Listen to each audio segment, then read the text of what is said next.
Hello, guys. It's Friday, and I thought that I would answer a question because I thought it was a great question about biting and about how to choose a parrot to adopt. I'm Kaylin, the author of The Parrot Bliss Bond. Please be sure to get your copy on Amazon so that you have your handbook I'm sorry, did I scare you? To help you provide everything for that parrot that you adopt, to give them a quality life so that you can then hopefully have the most quantity bliss with that parrot possible. This is Sushi, my parrotlet, or Forpus caelestis, and she is going to hang out and not bite me while we talk about biting. So I don't usually read the questions, but this time I'm going to, so that you have a feel for the questions. How often do you get bit by your birds, and have you ever had a serious bite? What a good start. Because, parrots have those hook bills, and they bite. That's a part of, it comes with their feathers. So, yes, I do get bit by my parrots. Most of the time, it is completely innocuous. And most of the time, I don't get bitten. Lorenza is a one-person bird. Lorenza is my yellow-naped Amazon. And she chose me, which kind of speaks to the adoption question, but I'll come back to that. Because Lorenza chose me, hi, sweetie. So Lorenza is like, this is my person. Nobody come around her. It's funny. She actually doesn't freak out if other birds come around me. Although if another bird's like on my shoulder, she's not necessarily tolerant of that. But if I'm holding another parrot, she doesn't care. Here, you want to try that one? Here, right here. However, if my daughter is in any proximity, Lorenza, as do most parrots that are protecting their person or their bird, Lorenza bites whoever's closest, which is usually me. I have had a couple of good bites from Lorenza that have actually healed. I mean, it's an old bite, but like it had some pretty good scar tissue and stuff like that. She has nailed me a couple of times, again, because my daughter came close by. Hera, my African gray. African grays, and I assume cockatoos, but I don't have cockatoos, so I don't really know. But African grays, man, can they bite. So Hera is one of my African grays. I adopted her as an adult, a plucking adult. Right there, keep going. It's right there. And she's like semi-tame, sort of like in the middle, whatever, like a third or less tame is a better description for her. African grays have this bait and switch where they'll put their head down for you to pet them, and as you go to pet them, they flip their head up and bite you. Now that isn't what Hera did to me. I was holding Hera, and it's like I have to turn into a statue. One thing that really helps me with my parrots, and I especially do it with a parrot that I don't know, or a parrot that clearly is uncomfortable, and like a new baby green cheek conure is fine, but a parrot at a rescue may be like nervous and jittery. So then what I do with them is I try to go really slow. I try to always close my hands. Like if I go to pet a parrot, I try to have as little sticking out as possible so that they don't like see these, all these things coming at them. And I try to go slow. And I would guess, well, if I was going to rescue or when I've gone, what I do is I never come from above because predators do that. I always try to come from the side. And so often in my videos, it looks like I'm trying to get bitten by a parrotlet. And I'm not. But the thing is, when you come from below, if they want to step up, they will. If they want to beak you, and do what I can only call a parrot handshake. It's like the Elk Lodge secret greeting among parrots. Then, you know, they're going to do it with their beak, and they might also bite you. I'm okay with that because it's my way of finding out how they perceive me. It's my way of kind of seeing like how they're relating to me. So I'm holding Hera and I'm really still, and then I forget what happens, and she freaks out and like kind of, I think, jumps. This was a while ago, and clamps on to my thumb and bites pretty good. But one of the things that can happen with African Greys is you're like, and they don't let go. I mean, they have like a vice grip kind of thing. So I think that it's unfair to say that African Greys can be little devils, but like, I don't think you could say that, of course, of all African Greys. However, it's certainly true of some of them. And of course, you know, that's kind of like, well, you could say that about anything, right? Like, not all cats are little devils, but some are. I know, but it's more so true with African Greys because they have that switch and bait. And I have a friend who worked in a pet store forever, and she just knows a lot about birds. And she's like, yeah, I'm not too fond of African Greys. I find that they're just not really, she said words I don't want to repeat, like, and I'm trying to kind of come up with a euphemism. They're just a little mean. We'll leave it at that.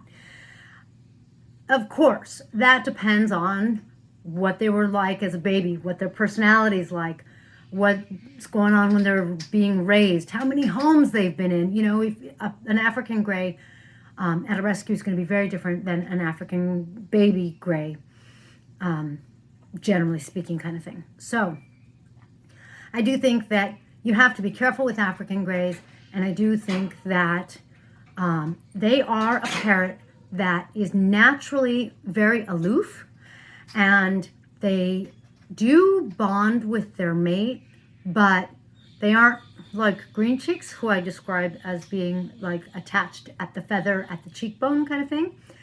So African Greys are more aloof, really. I think, therefore, that when you're approaching an African Grey, you sort of have to, for me, I would come at it slowly, calmly, and with plenty of personal space for me and them, because I know that they may not necessarily be warm and cuddly. So the question continues. I was at the sanctuary the other day and I was interacting with a cockatoo, and afterward it bit me hard enough to draw some blood. Also, I interacted with an African Grey and it too bit me hard. Is this due to the fact that they are starting to know me? You know, I don't think so. You have to start by looking at why they bite. Generally speaking, we can, since this, I don't want to make it too much about biting. You know, biting can be either defense, because they're defending themselves, they're in fear or whatever is going on that way, or I said no and you didn't listen the first couple of times. For example, she's starting to nibble, and I call beaking or nibbling pre-biting, like there's no blood drawn. And then for me, biting is the vampire stage. Blood's coming out. She's starting to nibble and she's starting to beak me a little harder because she's hungry. She's already weaned, so she is, but even after they wean, their parents teach them to hunt, and their parents help them learn where to get food. So a part of her is still expecting me really to feed her, even though she's feeding herself. And so she'll stay like that way for a little while. So that's another reason parrots bite. So there's different reasons. And if you think about why you bite, right? Why you get when someone pushes your button, you can almost think of it as why you talk or react. You know, because the same things are going on with the parrot. They're reacting because either they like you or they don't like you. And some of that is true with the beaking or biting as well, right? Like I said, one of the reasons I'll give them my fingers because I want to see if they're going to beak me and kind of give me that elk lodge, you're in the club, which sometimes is also a whistle. With kaiques, it seems like this isn't really true, but every kaique I've known and every kaique I've met, they do the wolf whistle. And that means like that's the elf greeting. You're in. You're a part of my flock kind of thing. So one time, very similarly, I was in a store with supplies. I was getting some bird seed for my parrotlets. And they have an African gray who used to be out on a perch with a sign, like, here's the gray, here's the sign, and the sign says, I bite. Like, it was very clear. And you look at the gray, and I will tell you that grays have this look in their eyes. And I'm going to interrupt myself for a moment. Once upon a time, I thought I wanted an African gray baby. And I went to one of the exotic bird stores here in my area. And I got to hold the African gray baby, and I'm holding it, and I'm looking at it. And they have, African grays, they have this look in their eyes. And I don't mean this in a negative way because I still afterwards went and adopted 4. So it's not like I think they're evil. But they have like this evil eye, like this eye that's like ever watching you. And so between the eye and I'm holding the baby and at my heart, I'm just not feeling a connection. Like, I don't know what it was, but I'm just like, you know what? I don't know. This isn't, put him back. Give him, don't get him. So this is kind of my background with grays, but then I did adopt 4, 3 are pluckers, right? They were all adults. And so back to the store with the African gray with the sign that says I bite. I'm looking at it and I've got that evil eye, the one that I've already learned to kind of like back off from. And at the same time, I'm kind of like feeling that clearly either, I think the owners of the store, this is their African gray kind of thing, but the African gray lives here. So on the one hand, it's nice because it's really a nice social setup. There's always someone around. It's really not nice because this bird doesn't have a flock in the sense that a flock is like glue. They are always with their flock. And so I'm like kind of looking at this bird and I'm kind of going, I kind of feel like I could pet this bird. And I know that it's got a beak. And so I did a test. 3 clicks is want to be friends. Like, it's like a friend invitation. And I got it back. And I'm like, I can pet this bird. And I pet the bird. No one was around. And I was really glad because I didn't want someone to go like, oh my God, I can't believe he let you pet it. Or, because then like that would freak both the bird and I out, right? Like, because I am being cautious. I'm going slow. I'm bringing my hands slowly.